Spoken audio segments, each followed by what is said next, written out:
ऐतिहासिक कार्य समिति दरभंगा में हुई है। 2 दिनों में हमने केंद्र सरकार की योजना के कार्यों पर, राज्य के वर्तमान हालात पर विस्तृत चर्चा किया और माननीय संगठन महामंत्री जी और माननीय प्रभारी जी का हमें मार्गदर्शन भी मिला है। अगले 4 महीनों में भारतीय जनता पार्टी लगातार अपने कार्यक्रम चलाने जा रही है। हम पंचायतों में आम सभा करेंगे। हमारा लक्ष्य है कि पंचायत स्तर पर 5000 आम सभा करने का, फिर विधानसभा, जिला और प्रदेश में एक बड़ी रैली के रूप में यह पूरी योजना पर हम लोगों ने काम करने का निर्णय लिया। जाहिर बात है 350 दिन अभी हम लोकसभा के लिए देंगे और उसके बाद 365 दिन विधानसभा के चुनाव के लिए भी भाजपा कार्यकर्ता देगा और हम अपने बल पर अगली सरकार बनाएंगे। बिहार की जनता चाचा भतीजे की उलटबाजियों से त्रस्त आ चुकी है और बहुत उम्मीद से भारतीय जनता पार्टी की तरफ देख रही है। 2025 में भी हम पूर्ण बहुमत से बिहार में अपनी सरकार बनाएंगे। नीतीश जी के लिए एनडीए के दरवाजे पूरी तरह से बंद हो गए हैं, आने वाले हमेशा के लिए बंद हो गया। यह बात बहुत ही साफ शब्दों में हमारे माननीय प्रभारी जी ने बताया है, क्योंकि बहुत सारे नीतीश जी की जो आदत है हर बार पेंडुलम की तरह इधर होने की उधर होने की, तो हमारे कार्यकर्ताओं में भी शंका था कि फिर कहीं यह पेंडुलम की तरह भाजपा की तरफ नहीं आ जाएं।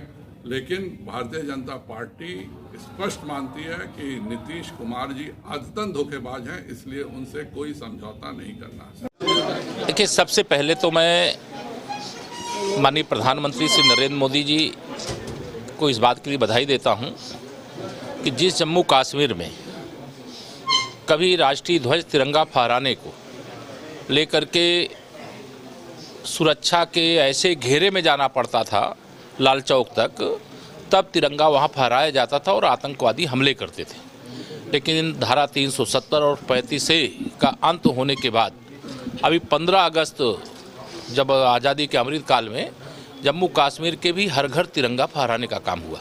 जहाँ तक श्री राहुल गांधी जी की बात आप कर रहे हैं, उनकी भारत जोड़ो यात्रा से अच्छा था कि अगर वो भारत को समझो यात्रा करते तो समझ में आता। राष्ट्रीय ध्वज का सम्मान करना नहीं जानते, राष्ट्रीय ध्वज को फहराना कैसे है, कैसे उसका मान और सम्मान रखना है या नहीं जानते।